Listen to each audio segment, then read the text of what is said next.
Bonjour, aujourd'hui je vais vous parler de mes syndicats comme actrice, c'est-à-dire l'Union des artistes et le pendant anglophone ACTRA.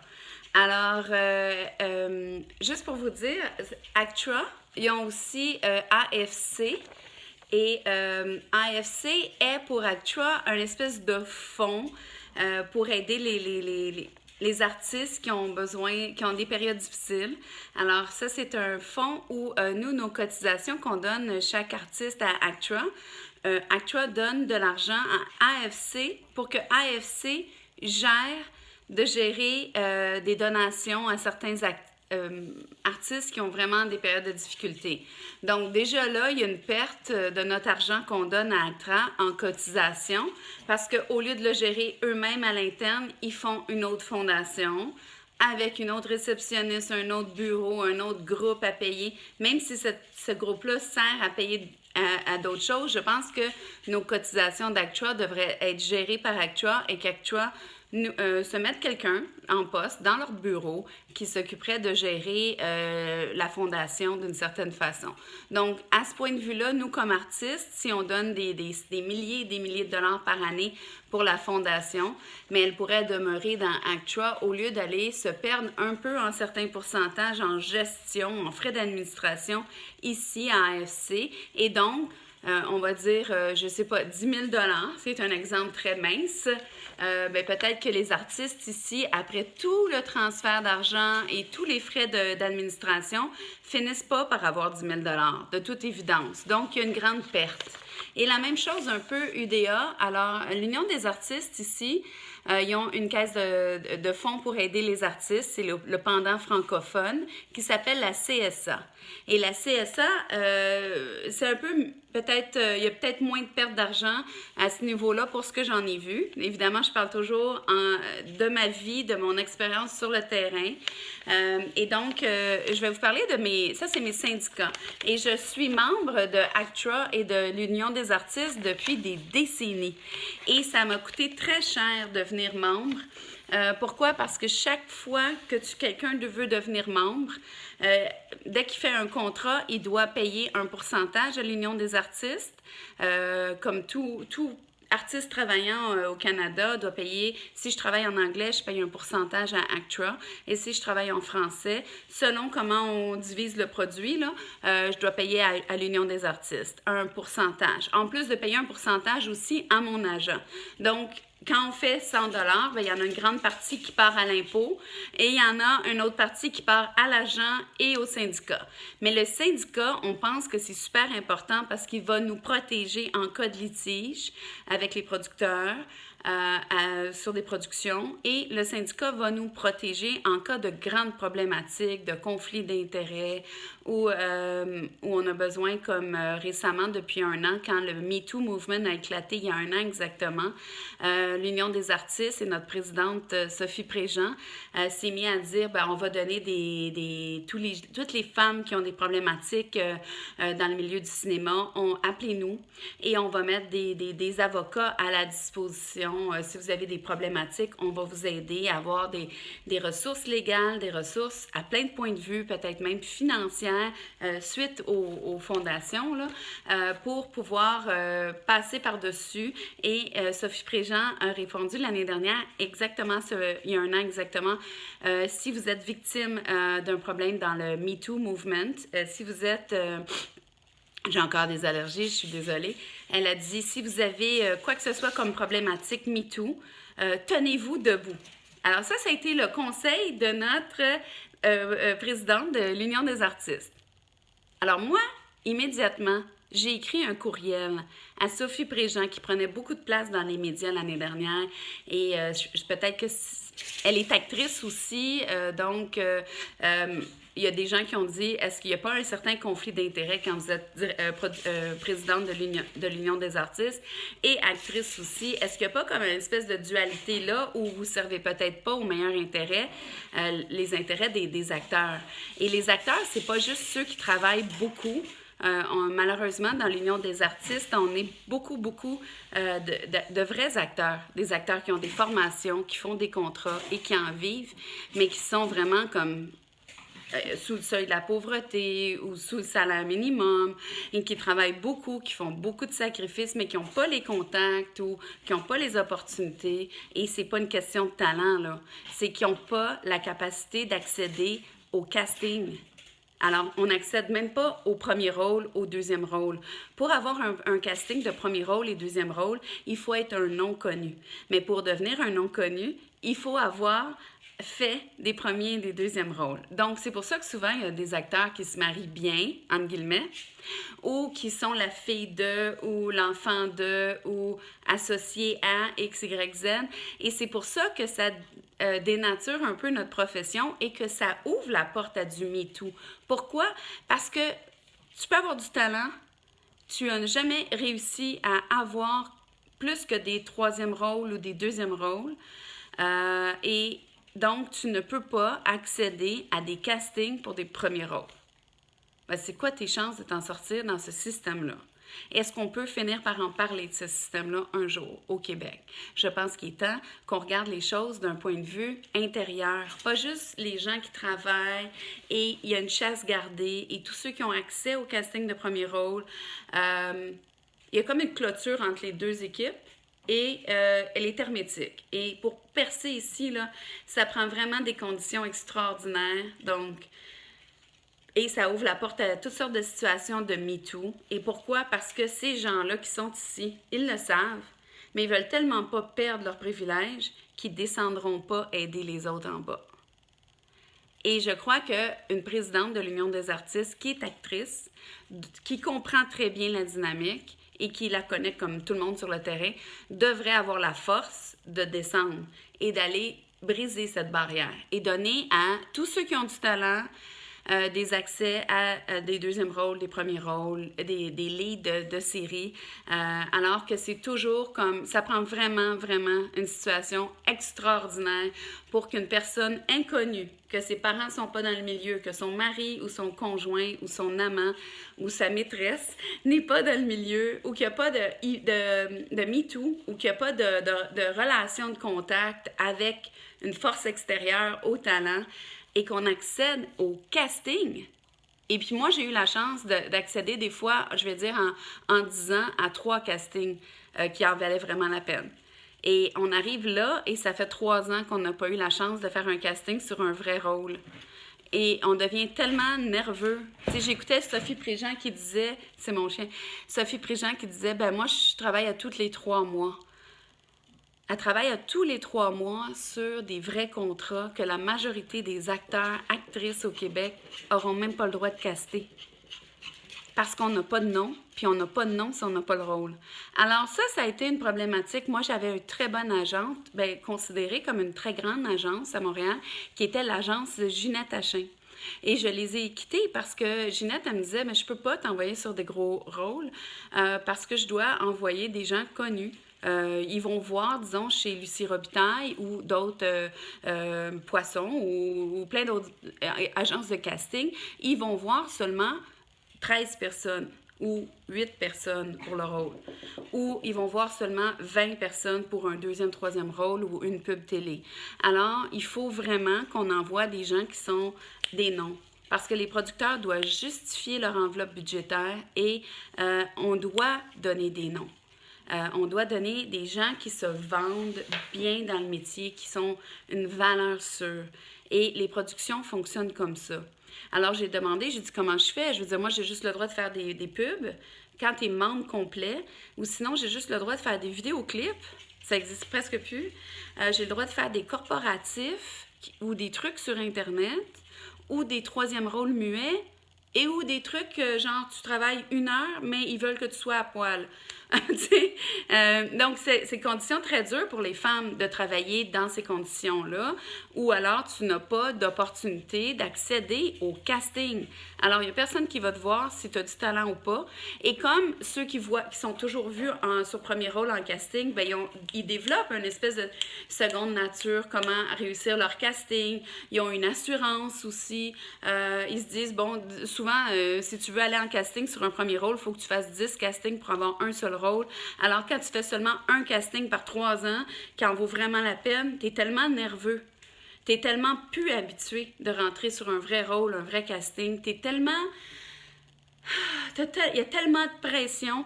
Moi, ça m'est arrivé, j'avais eu la chance de faire, je vous le dis, là, Éric Canuel m'avait donné la chance d'être vu en casting pour Bon Cop, Bad Cop. Et ça a été un désastre, mon casting. Je voulais tellement avoir le rôle. Je l'avais tellement étudié. Je le voulais. Je le voulais, puis je le sentais, puis ça allait super bien dans ma pratique. Puis c'est vraiment pas... Puis c'est facile à dire, là, de point de vue extérieur, mais c'est vraiment pas juste une question de talent. Bon, la fille qui a eu le rôle, c'est Lucie Laurier, que j'adore. J'étais tellement contente, elle était tellement bonne, c'était parfait. Mais j'ai accédé au casting. Et ça faisait 3 ans à ce moment-là que j'avais pas mis les pieds dans un vrai casting. Et ça a été ma pire expérience de casting parce que je le voulais tellement, il y avait tellement de pression. Je savais que ça allait être gros avec Patrick Huard, tout ça, Éric Canuel. Je savais Colin Firth, tu sais, je savais que ça allait être... que ça pouvait changer ma carrière. Et que si j'avais réussi à avoir ce rôle-là, ensuite, j'aurais traversé la barrière et j'aurais pu accéder pour le reste de ma vie à d'autres rôles qui m'auraient vraiment permis de vivre de mon métier. Et c'était pas possible. Et quand je suis arrivée en casting, il y avait trop de pression. Moi, j'avais l'impression d'avoir été pigée au hasard et d'accéder à un casting qui aurait véritablement pu changer ma vie. Et donc, j'arrivais pas à placer les mots et je me suis mis à bégayer et je me suis mis à paniquer en casting parce que je me disais, mon Dieu, je suis plus capable de parler. J'avais une boule dans la gorge, j'étais trop nerveuse, j'avais pas assez l'habitude. Donc, est-ce que Sophie Préjean, est-ce que notre présidente de l'UDA, durant son mandat, est-ce qu'elle peut... tout le monde le sait que c'est ça dans le business. Est-ce qu'on peut regarder pour vrai la réalité entre les castes et enlever la barrière discriminatoire qui permet par la suite à plein de jeunes femmes de tomber dans un MeToo movement? Pourquoi? Parce que si tu passes 8 ans de ta vie à travailler fort, à payer tes syndicats, qui te demandent toujours leur cotisation annuelle. Chaque fois que tu travailles, ils te prennent un morceau de ta paye, ton agent aussi, mais tu fais des peanuts et tu n'arrives pas à survivre de ça.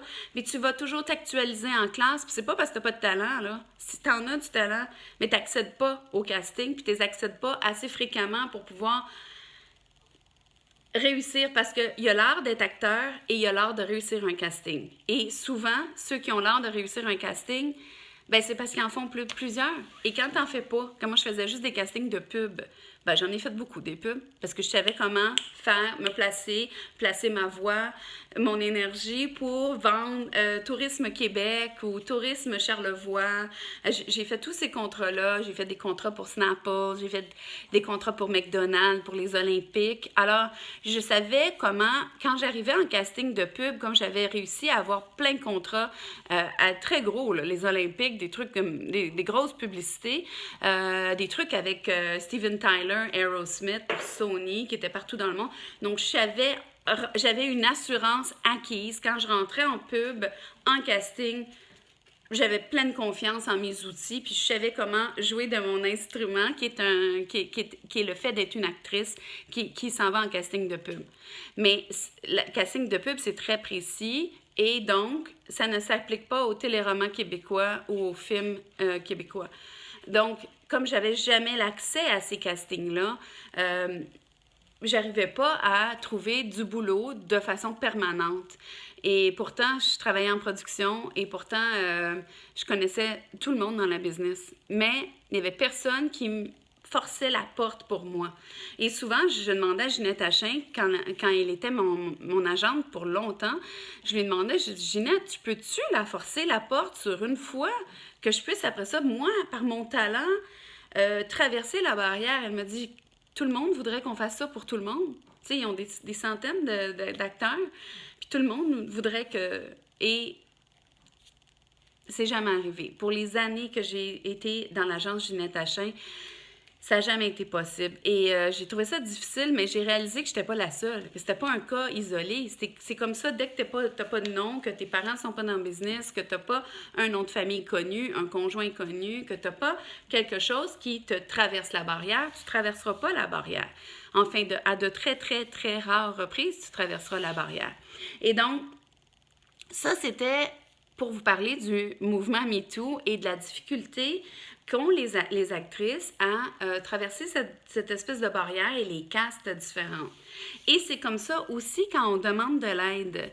Alors ici, comme je reviens à mon papier, l'Union des artistes a le CSA, qui est le fonds pour les artistes, et ACTRA, qui ont des AFC, mais à qui ils donnent...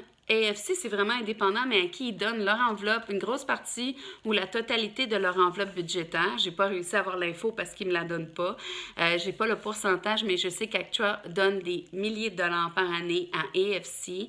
Et AFC vont aider des artistes en besoin. Ceux qui traversent pas la barrière et qui veulent persister dans leur métier et qui ont une année difficile et qui n'arrivent pas à joindre les deux bouts pour payer leur cotisation annuelle.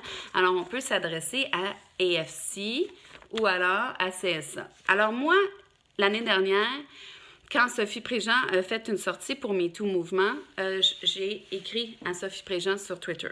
J'ai écrit partout, j'ai dit la vérité. Quelle était cette vérité? En 2012, dès que mon histoire avec Alec Baldwin a explosé partout sur la planète, une des premières choses que j'ai fait, j'ai appelé mes syndicats. J'ai appelé l'Union des artistes, et j'ai appelé le ACTRA. Pas à une reprise. J'ai pas arrêté pendant 2 ans et demi de temps de contacter mes organismes. Je vais vous dire pourquoi. Parce que le pendant anglophone ici, ACTRA, est associé avec un syndicat qui est le syndicat américain qui s'appelle la SAG. Et donc, moi, j'ai travaillé sur des contrats américains tournés ici. Et je suis aussi membre SAG, mais je n'ai pas besoin de contacter SAG aux États-Unis puisque ACTRA est le représentant officiel de SAG au Canada. Alors, moi, j'ai 3 syndicats. Techniquement, je peux travailler en français au Canada, en anglais au Canada et aux États-Unis. Donc, c'est 3 syndicats de front. Alors, partout où je travaille, je paye des cotisations. Partout où je travaille, je paye mes frais annuels, comme tout le monde. Et c'est obligatoire. Mais c'est sûr, si tu gagnes 300 000 par année, payer 300 $ de frais annuels, c'est rien.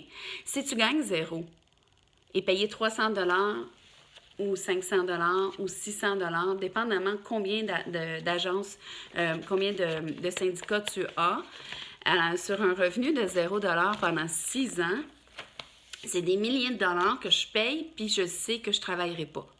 Alors, moi, ce que j'ai fait, c'est que j'ai contacté l'Union des artistes en 2012 et j'ai contacté aussi ACTRA pour SAG. Et j'ai dit, je suis une Canadienne, une ressortissante canadienne, une membre qui a toujours payé ses cotisations et qui a toujours travaillé avec vos syndicats. Allez-vous m'aider dans ce drame? Pouvez-vous m'appuyer? Pouvez-vous me donner des ressources? Il y a certains de ces groupes-là qui peuvent permettre d'avoir du logement aux États-Unis, à New York. J'ai demandé, j'ai dit, est-ce que je peux?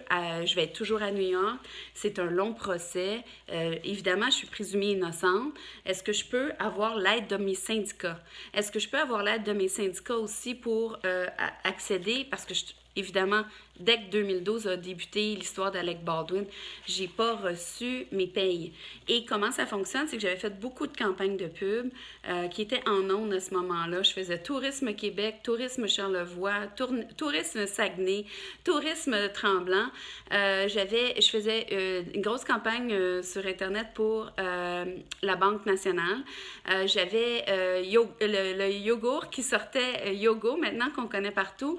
J'avais les billboards, j'avais les revues, les magazines et j'avais la pub télé.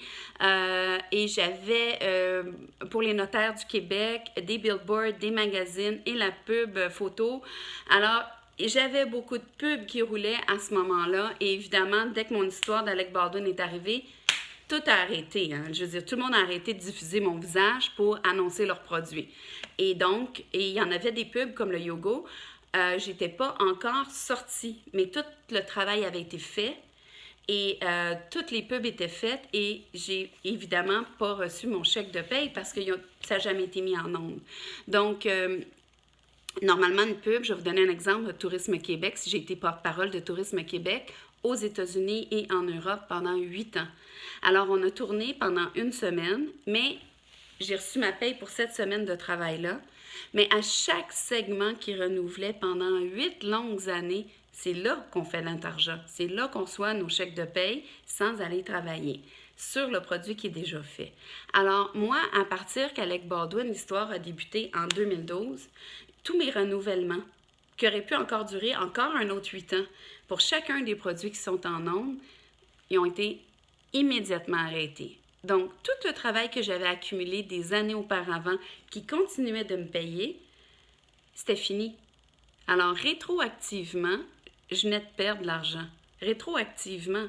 Alors, je suis arrêtée en 2012 et tout le travail que j'ai fait pour les 6 mois précédents ne me paiera jamais.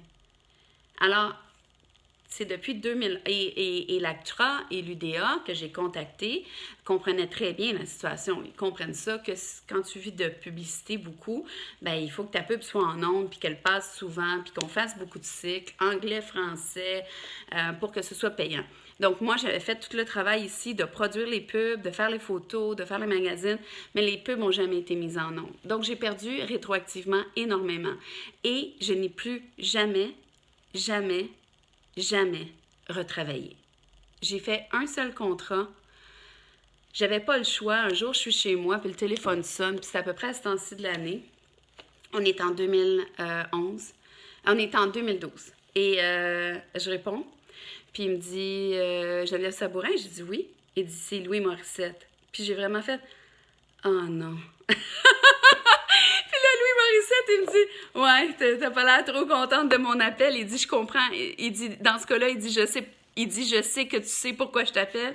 J'ai dit Louis, tu fais le bye-bye. Il dit oui, je fais le bye-bye. Puis il dit je vais être gentil avec toi parce que j'avais travaillé avec Louis sur comment ça s'appelait la série CA. Et j'avais travaillé, je pense, sur un autre truc avec Louis Morissette, avec Véro. Donc, je sais comme il y avait des possibilités que ces gens-là soient plus doux parce que même si le grand public ne me connaissait pas, les gens de la business me connaissaient très bien. Alors, Louis Morissette m'appelle à la maison puis il me dit Geneviève, c'est Louis Morissette. J'ai fait oh non. Oh non, tu sais, j'étais en train de me défendre à la cour, fallait que j'aille à New York, que j'étais là-dedans, là. Et il y avait le bye-bye. Et Louis me dit, Geneviève, il dit, c'est tellement gros ton histoire, on va être obligé d'en parler au bye-bye, mais je t'offre la façon de le faire correctement, c'est-à-dire, viens en rire avec nous. Ça va être moins dur que si on fait juste rire de toi. J'ai trouvé cette courtoisie-là de Louis Morissette extraordinairement gentille. Et évidemment, j'avais pas le choix de relever le défi parce que je comprenais que si j'allais me retirer du processus, ça allait être plus dommageable. Alors, j'ai accepté de rire jaune de moi au bye-bye. Et le tournage, et il y avait Michel Courtemanche sur ce tournage-là, donc il y avait beaucoup de gens avec qui j'avais travaillé, que je connaissais très bien, qui ont été très doux à mon égard sur le bye-bye. Et j'ai apprécié, mais j'étais pas bonne. Parce que deux choses l'une, quand tu es acteur, tu joues pas ton rôle à toi. Et moi, je suis assez gênée, assez timide, ça paraît pas, mais je suis une personne qui aime se cacher dans un personnage. Et là, j'existe et je sors, mais je peux pas me cacher dans Geneviève Sabourin quand je suis Geneviève Sabourin, au moment où je suis persécutée partout sur la planète, au moment où je quitte Radio-Canada après le tournage et je m'en retourne à New York, rencontrer des avocats et je suis en procédure légale. Fait que, tu sais, c'était pas drôle pour moi, là, c'était dramatique. Et j'ai pris tout mon courage vraiment, là, je sais pas comment j'ai réussi à faire ce tournage-là. J'étais pas capable. Mais j'ai fait du mieux que je peux, puis ils ont été obligés d'en couper la moitié tellement l'autre moitié, c'était pas bon. Tellement j'étais pas capable de rire de la situation, parce que j'étais pas capable de rire de la situation. Mais j'ai fait de mon mieux, puis ils ont été vraiment courtois, extraordinaires, puis une solidarité entre les Québécois qui travaillent dans le milieu. Donc, j'ai jamais eu le temps de le dire à Véro, à Michel Courtemanche, à tout le monde, à toute l'équipe, mais merci. Ça avait été très dur pour moi, puis ça avait été... Et ça a été le dernier contrat que j'ai fait de toute ma vie. Je n'ai jamais plus reçu un chèque de paye. Je n'ai plus jamais travaillé comme actrice devant la caméra depuis ce moment-là. Et pourtant, je continue à chaque année à être obligée de payer mes cotisations annuelles à ACTRA et à UDA. Et ça fait des milliers de dollars là, depuis 2012 qui ont été donnés pour que mes droits ou pour que j'accède des options liées à mes syndicats. Et pendant toute la panoplie de Baldwin, j'appelais mes syndicats, Actra, UDA, pouvez-vous m'aider financièrement? Je travaille plus, j'ai juste fait le bye-bye, j'aurai plus jamais d'autres contrats, il n'y a personne qui va m'engager avant. En 2012, je disais avant d'être innocentée. Et après, ben, on savait que, tu sais, comme plus jamais j'allais travailler. Alors, j'ai demandé à mes fondations de m'aider financièrement. Mon agence m'avait laissé tomber. C'était pas Ginette Tachin à ce moment-là. Et pourtant, Ginette Tachin, lors de mon arrestation, avait donné une entrevue aux journaux. Ça faisait des années que c'était plus mon agent. Donc, je me dis, tout le monde est prêt à se prendre une petite cote de célébrité ou d'argent sur la misère des gens pour promouvoir quelque chose. Puis, tu sais, j'avais trouvé ça assez spécial de voir Ginette Tachin donner un commentaire. J'avais trouvé ça, je me dis, voyons, ça fait des années qu'on n'est plus ensemble. J'avais trouvé ça un petit peu étrange. Et quand je suis sortie de New York et de retourner au Canada, je me suis dit, comme Ginette avait fait un commentaire dans les médias et que le commentaire avait été reporté dans les médias, je me suis dit, je vais rappeler Ginette et peut-être qu'elle sera ouverte à l'idée que même si j'ai une publicité très négative, maintenant, on peut se le dire, ça a l'air étrange, mais cette aventure-là me fait traverser la barrière. Donc, je ne suis plus inconnue, je ne suis plus sans aucune option de travailler. Oui, mais maintenant, je suis connue. Donc, est-ce qu'il y a comme un espèce de facteur scandaleux qui aurait pu être intéressant par certains producteurs? Je ne le sais pas. Ça ne fait pas partie de ce que je voulais, mais j'étais consciente dans la business que je venais de franchir cette espèce de barrière de incognito où je n'accéderais pas les contrats, mais j'avais une mauvaise presse et une mauvaise image. Donc, de toute évidence, peut-être que personne ne voulait, mais des fois, tu trouves juste une personne qui a un esprit tordu ou qui voit les choses différemment ou qui aime prendre des risques et qui se dit, ben, tu vas vendre parce que tu es scandaleuse, alors je vais te mettre dans un rôle.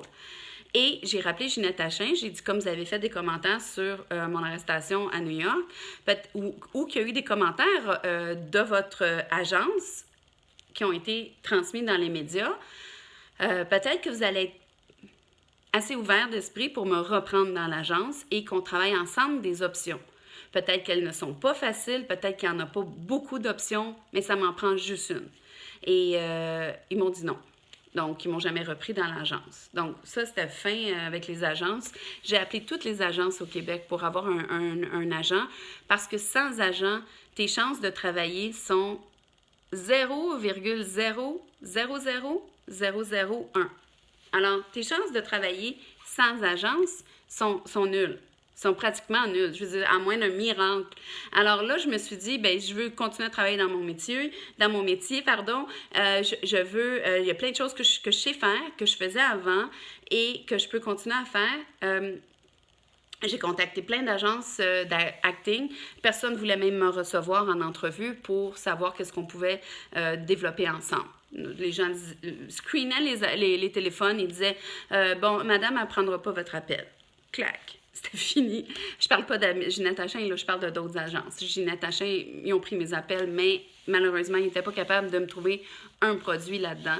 Ce qui était pas une grosse surprise pour moi. Bon, ça, on se le dit.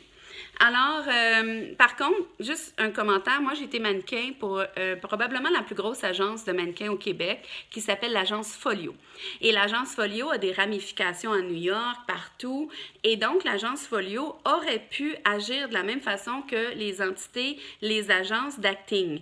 Et ils ne l'ont pas fait. Ils m'ont toujours gardé comme mannequin et même m'ont trouvé des petits contrats, pas des très gros contrats, là, parce qu'ils ont fait du mieux qu'ils pouvaient, mais ils m'ont trouvé des contrats. Même, je crois que j'ai fait un contrat après avoir été condamnée à mon retour de New York. Par contre, j'avais beaucoup vieilli ou beaucoup de tension dans le visage, beaucoup de problèmes de peau suite à la détention en prison et j'avais pris énormément de poids. Donc, ça n'a pas été possible pour Folio de continuer de me donner des contrats. Et Folio sont capables de donner des contrats, même à 50 ans, à 75 ans. Je veux dire, si tu te préserves bien, tu peux continuer de travailler. Et c'était mon objectif. Donc, mon agence Folio, extraordinaire, ils m'ont suivi, ils m'ont appuyé, ils m'ont jamais dénigré. Et pourtant, ils ont de fortes ramifications à New York même. Et jamais ils m'ont laissé tomber et jamais ils m'ont dénigré dans ça. Donc, ils m'ont toujours appuyé de la façon qu'ils pouvaient le faire, c'est-à-dire plus de la même façon comme avant, mais ils l'ont fait. Et ça, c'est extraordinaire. Donc, à partir de là, qu'est-ce que j'ai fait, moi? Dès l'arrestation d'Alec Baldwin, j'appelle mes 2 syndicats. Tu sais, je reviens toujours sur l'histoire, mais je fais beaucoup de... Je vous raconte ma vie, tu sais, c'est ça, en fait. Donc, c'est pas journalistique ou structuré, mais c'est pas chaotique non plus.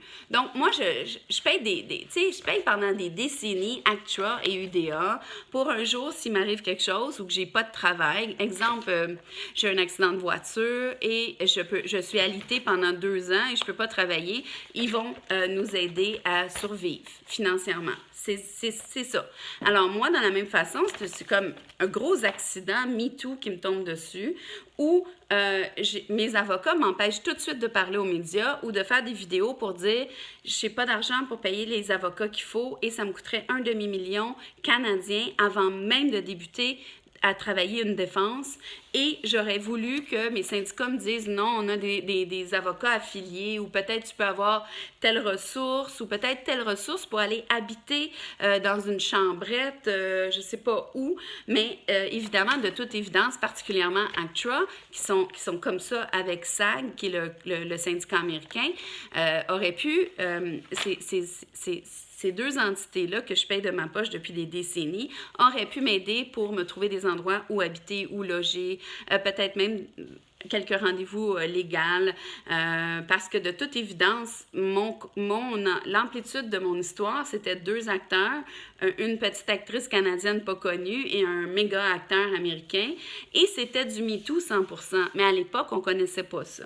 Donc, j'ai reçu aucune aide. J'ai même pas reçu aucune réponse. J'ai reçu absolument rien d'aucun des syndicats. Et donc, l'année dernière, quand Sophie Préjean s'est mise à dire « Si vous êtes victime de MeToo, on va mettre des ressources financières, des ressources légales, appelez-nous et tenez-vous debout. » Alors moi, évidemment, j'ai texté Sophie Préjean, j'ai dit « Je me tiens debout depuis 6 ans.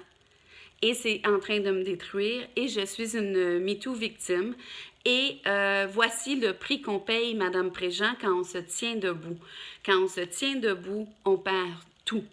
Et j'ai inscrit sur mes vidéos que mes tweets et mes messages et mes courriels à Sophie Préjean, à d'autres personnes de l'UDA, à d'autres personnes d'Actra, à plein de gens chez AFC.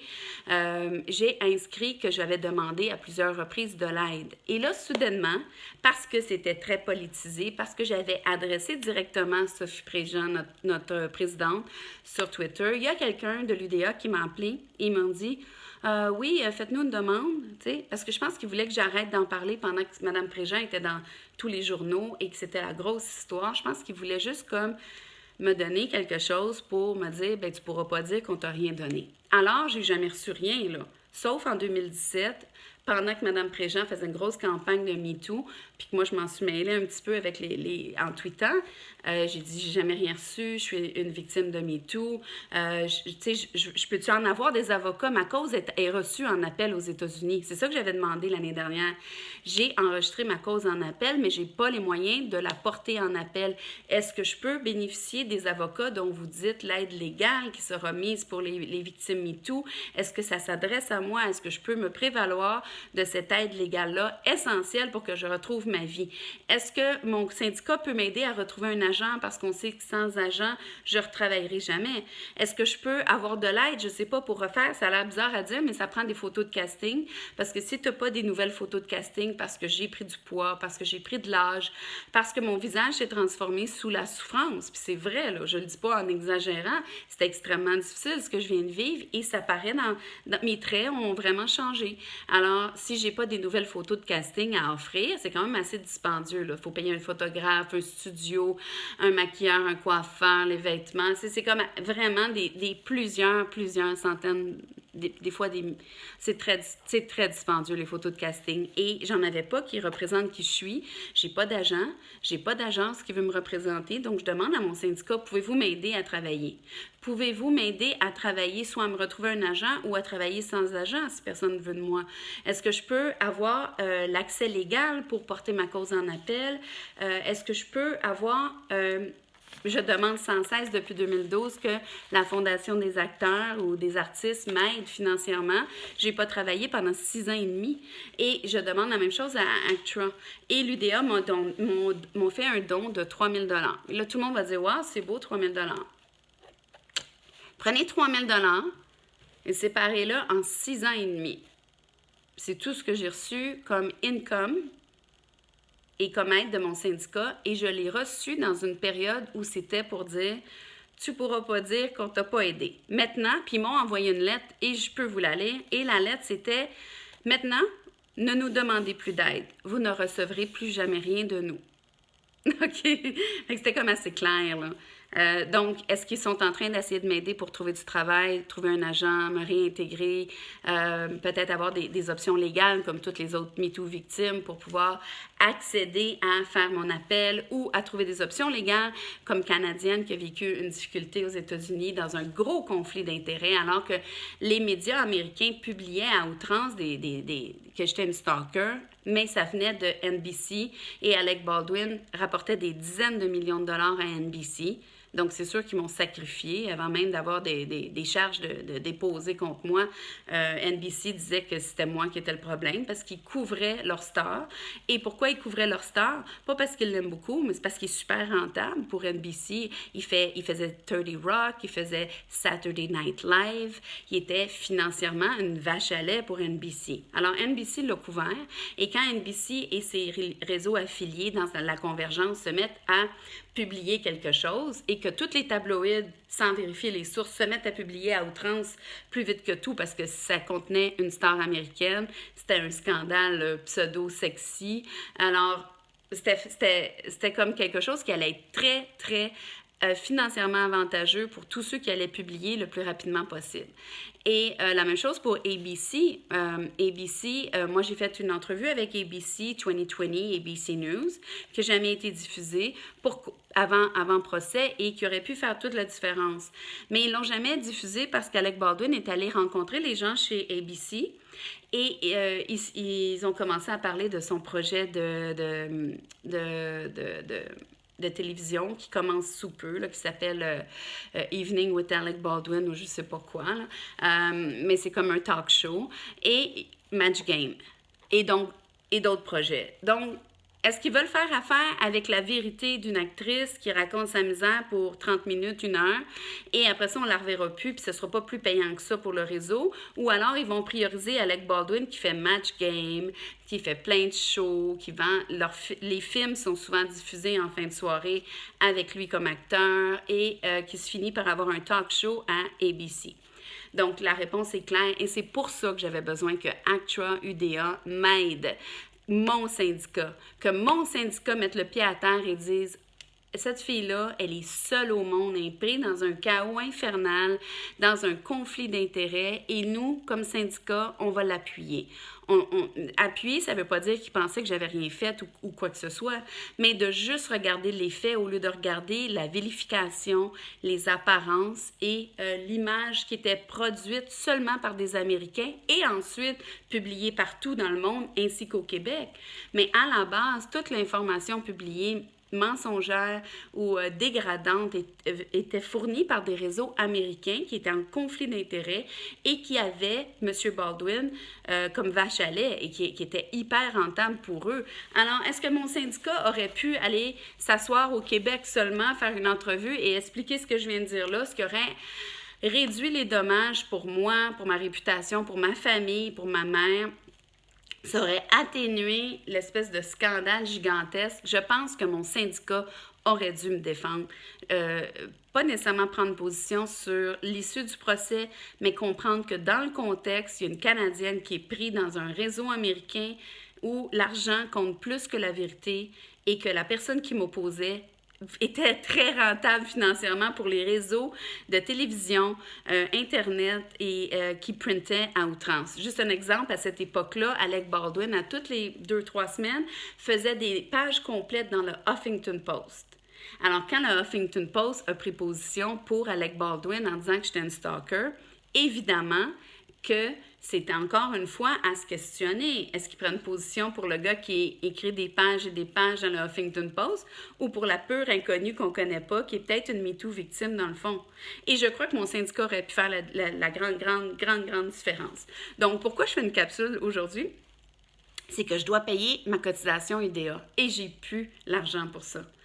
Et l'autre chose, c'est que je fais souvent des demandes depuis 2012 parce que j'ai aucun revenu et que j'utilise mes fonds de pension, tout ce qui me reste, je gratte les tiroirs, puis la marge de crédit, puis c'est vraiment une situation financière très difficile. Et je ne reçois pas d'aide et j'ai reçu le 3 000 $ pour 6 ans et demi, 7 ans de misère et une lettre disant « Ne nous contacte plus jamais, ne nous demande plus d'aide à aucun niveau ». Et Actua, eux, simplement, j'ai fait des demandes à Actua, Donna Tinmans à Montréal, qui m'a référé. Elle m'a dit si Actua ne donne pas d'aide, étrange, et elle m'a référé à AFC ici. Et là, j'ai fait affaire avec AFC, qui m'ont fait remplir des tonnes de papiers où je devais donner mes rapports d'impôts à zéro de revenus, mes comptes de banque, mes relevés de carte de crédit, écrire des lettres et des lettres de ce qui m'est arrivé. C'est très humiliant, j'en pleurais, j'étais en train de me démolir. Et la réponse a été « On ne vous aidera pas parce que vous n'êtes pas une victime, vous êtes la stalker d'Alec Baldwin ». Oh my God, OK, once again, mais par contre, ces gens-là, il faut que je leur paye mes cotisations à chaque année, alors qu'ils savent pertinemment que je ne travaille pas, que je n'ai pas d'agence et que je n'ai aucune chance de travailler. Alors là, voici ce qui se passe sous-jacent. Je vais essayer de vous faire ça vite parce que c'est quand même super important. Dans tous les contrats que j'avais faits avec UDA, avec Actua, il y a quelques années, les deux syndicats se sont joints pour les caisses de fonds de pension. Et moi, dans cette caisse de fonds de pension-là, de retraite, c'est pas un fonds de pension, c'est des REER. Et en fait, il y a une grosse différence au Québec entre un fonds de pension et des REER. Et tant UDA que Actua, c'est des REER. Et des REER qu'on a accumulés en travaillant, en faisant des contrats avec nos cotisations, avec les producteurs. C'est pas énorme, mais j'avais accumulé un 5 000 $ de REER dans ce fonds-là et dans ces REER-là qui sont bloqués par l'Union des artistes. Et je demande d'avoir accès l'année dernière à cet argent-là. Pourquoi? Parce que j'avais fait une demande à l'aide sociale pour avoir de l'argent et ils m'ont dit, écoute, tu dois utiliser tes REER avant d'être accepté au chômage ou pas au chômage, à l'aide sociale. On ne donne pas d'argent à des gens qui ont des REER. Prenez vos REER, puis quand vous n'aurez plus de REER, faites une autre demande à l'aide sociale et là, vous serez accepté. Donc, moi, à cause du 5 000 $ de REER chez l'Union des artistes, qui s'appelle, dans la caisse qui s'appelle la CSA, j'ai 5 000 $ qui m'appartient. Et là, j'en parle l'année dernière et ils me disent, écoute, une fois dans ta vie, on donne le droit de retirer 25 %. Puis moi, je leur écris des lettres complètes disant, je vais le prendre le 25 % là, mais c'est pas ça que j'ai besoin. J'ai besoin de retirer l'entité totale de mes REER parce que ce n'est pas un fonds de pension et la loi canadienne, elle est claire. Quand c'est des REER, on a toujours le droit d'y prendre. Quand c'est un fonds de pension, c'est autre chose et ils ont le droit de ne pas nous donner accès avant 60 ans. Et l'aide sociale me dit la même chose, me dit si c'est inscrit comme des REER, on ne donnera jamais d'aide sociale parce que des REER, tu as le droit d'y prendre. Si c'est inscrit comme un fonds de pension, là, nous, on peut te donner accès à de l'aide sociale parce qu'on sait que tu ne pourras jamais libérer ces fonds-là avant 65 ans ou 60 ans selon l'employeur. Alors, moi, je retourne vers UDA puis ils me donnent une lettre comme quoi c'est vraiment des REER. Alors, je retourne à l'aide sociale puis ils me disent, bien, quand c'est des REER, prends tes REER, tu n'auras pas d'aide sociale tant que tu n'auras pas pris tes REER. Alors là, je retourne à UDA, je dis, bon, mais là, voici ce que l'aide sociale me dit, donc vous devez me donner mes REER. J'ai comme 4 500, 5 000 de REER et ça va changer ma vie. Je vais pouvoir payer plein de trucs avec ça, vital, et c'est mon argent et je veux le retirer. Malheureusement, c'est pas ce que je voulais dans ma vie, utiliser mes REER et mes fonds de pension à 40 ans, mais dans un drame comme ça, j'ai comme plus le choix. Et là, l'UDA m'a dit non, tu as retiré un 25 et tu n'auras jamais le droit de retirer la balance de tes REER. J'ai dit, vous comprenez que c'est pas un fonds de pension, que c'est des REER et à cause de ça, je ne peux pas avoir de l'aide sociale. Elle m'a dit, il y a plein d'acteurs qui en ont de l'aide sociale. Mais j'ai dit, dites-moi qu'est-ce qu'ils font. Puis au téléphone, une personne que je nommerai pas me dit, ils mentent.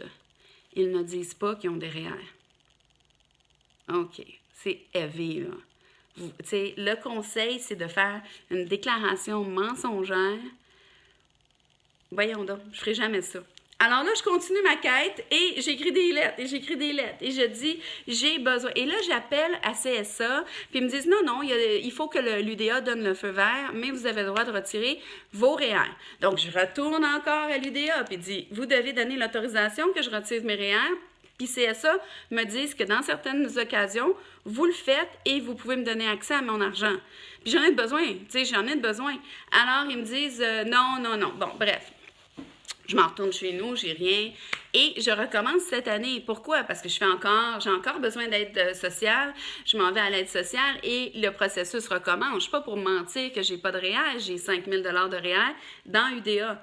Et je recommence dans toute honnêteté, parce que je pense que dans notre société, l'honnêteté, la vérité, c'est pas trop valorisé par personne. Alors, on recommence l'espèce de processus sans fin, que si c'est des REER, t'as pas le droit à l'aide sociale, mais c'est un fonds de pension. Puis, je recontacte UDA, mais avant, je recontacte CSA et je dis, voici, je t'ai encore pris, mais j'en ai vraiment besoin de mon argent. J'ai 5 000 j'ai pas d'aide sociale à cause de ça. Et un certain Guillaume qui me donne son nom de famille et son numéro de code et 2 autres personnes de CSA, parce que là, je commence à faire de plus en plus de recherches et je reçois les informations, me disent, UDA n'a qu'à te donner le feu vert. Je transmets les informations la semaine dernière à UDA. Je dis telle personne, voici leur matricule, voici leur numéro de confirmation. Me disent que vous pouvez donner un feu vert et que j'ai le droit d'avoir mon argent. Je viens de recevoir une réponse de l'UDA. Ils me disent, la seule façon pour vous, Mme Sabourin, de recevoir votre argent est de démissionner de l'Union des artistes. Ça m'a pris 3 ans. À coup de permis puis de petits contrats pourris, parce que quand tu n'es pas membre de l'Union des artistes, tu n'as pas le droit de faire aucun rôle ou aucune publicité. Donc, tu fais quoi? Tu fais de la figuration et tu fais 22 permis à l'époque.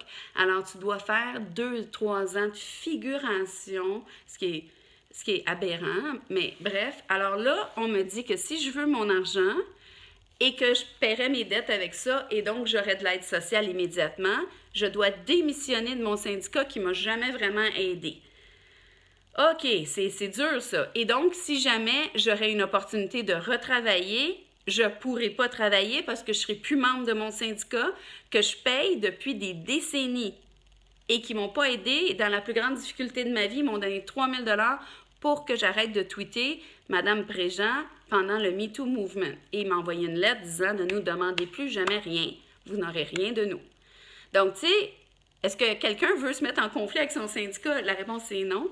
Mais j'ai pas le choix. J'ai pas le choix de vous dire la vérité. Je dois démissionner de mon syndicat pour avoir mes REER, alors que ce n'est pas des fonds de pension. Et la loi sur fiscale au Canada, elle est très claire. Et la loi sur l'aide sociale, elle est très claire. Quand c'est des REER, on a le droit d'y prendre. Quand c'est un fonds de pension, on n'a pas le droit d'y prendre. Alors, soit que UDA mette ça en fonds de pension, donc là, je vais pouvoir avoir de l'aide sociale, ou alors, si ça reste en forme de REER, bien, qu'ils me donnent accès sans que j'ai besoin de démissionner. Bref. L'autre chose, j'ai fait des demandes et des demandes sans fin à ACTRA. Ils ne m'ont jamais aidé non plus. Eux, ils ne m'ont même pas donné le 3 000 $ pour que je me taise parce qu'il n'y avait pas la... UDA, c'est parce que je tweetais pendant le MeToo Movement, pendant que Mme Sophie Préjean faisait des entrevues, je marquais sur les tweets que l'UDA ne m'avait jamais donné d'aide et que j'étais le MeToo Movement. Eux, il n'y avait pas cette pression-là, ils ne m'ont jamais aidé. Donc, voilà. Et je continuerai de payer en mettant sur mes marges de crédit obligées mes cotisations syndicales pour un syndicat qui ne m'a jamais véritablement appuyé, aidé, fourni des ressources, donné de l'accès. Il n'y a aucun de ces syndicats-là qui m'a jamais rencontré 1 heure en 6 ans et demi ou 5 minutes en 6 ans et demi. C'est le strict minimum. Est-ce qu'il y a des gens très bien dans l'UDA? Il y en a plein. J'ai fait affaire avec des gens très gentils, très courtois. La même chose chez Actra, il y a des gens que j'adore, dont Donna Tinman qui m'avait référé à AFC. C'est quelqu'un que je connais depuis des années, avec qui je faisais affaire. Mais voilà, mon syndicat Actra ne m'aide pas. Le AFC ne m'aide pas. L'Union des artistes m'a aidé pour me taire en m'envoyant une lettre de me dire « tu n'auras jamais rien » et me bloque pour recevoir de l'aide sociale. Et est-ce que je dois démissionner comme artiste et de mon syndicat, de l'Union des artistes, à tout jamais pour recevoir 5 000 $ et donc accéder à l'aide sociale? Ou alors faire la recommandation qu'on m'avait dit l'année dernière et faire une demande à l'aide sociale en faisant un mensonge et en ne déclarant pas les REER détenus par l'UDA. Je ne sais plus ce que je vais faire, mais j'ai fait une capsule, donc peut-être quelqu'un pourra me dire ici dans les commentaires, avez-vous vécu ça? Avez-vous reçu de l'aide de Actra? Avez-vous reçu l'aide de AFC? Avez-vous reçu l'aide de CSA? Avez-vous reçu l'aide de l'UDA? Si oui, dans quel format, de quelle façon? Les MeToo victimes, avez-vous reçu l'aide légale qu'on nous a annoncée l'année dernière, ou des rencontres, même il y avait des rencontres psychologiques pour atténuer des stress post-traumatiques. J'ai voulu m'en prévaloir parce que de toute évidence, en allant, en se faisant médiatiser sur la planète au complet pendant 2 ans, et finir en prison parce que j'avais pas assez d'argent pour me payer d'avocat, et tout ça pourquoi? Juste parce que le gars, il est super connu, puis c'est ses amis, puis c'est son travail en conflit d'intérêts qui lançait les messages parce que c'était NBC, c'est Saturday Night Live, c'est 30 Rock, puis c'était ABC, c'est Match Game, puis ses entrevues, puis tous les films qu'il fait. Donc, tu sais, c'était beaucoup. Alors, mes syndicats m'ont complètement laissé tomber. J'ai plus d'agents. Je rappelle mes anciens agents comme Ginette Achin. Ils me laissent tomber. J'ai pas d'option pour travailler. Je ne gagne rien. Et sans agence, je ne travaillerai pas. Donc, à moins que quelqu'un voit mes capsules, un réalisateur que je connais, puis qui me dit « Jen, viens travailler avec nous. » Tu sais, j'ai travaillé avec plein de gens extraordinaires comme Louis Choquet. Il m'appelait, il me donnait des rôles vraiment cool. Tu sais, j'ai eu la chance de travailler avec plein de gens formidables au Québec. J'aimerais que mon agence me reprenne, qui me donne des chances de travailler, qui m'encadre, qui m'aide à structurer la suite, parce qu'il y en aura une suite et je suis en train de la faire envers et contre tous, et même sans l'aide d'agences et sans l'aide de mes syndicats. Donc, dois-je mettre fin, dois-je couper mon syndicat pour avoir mon argent? Non. Est-ce que là, je suis obligée de mettre sur une carte de crédit obscure ou sur une marge de crédit obscure des frais annuels de mon syndicat UDA pour continuer de garder mon droit de travailler avec un syndicat qui ne m'aide pas vraiment? Je suis obligée. Encore une fois... Puis tu sais, c'est dommage, mais c'est ça. Bonne journée. Au revoir.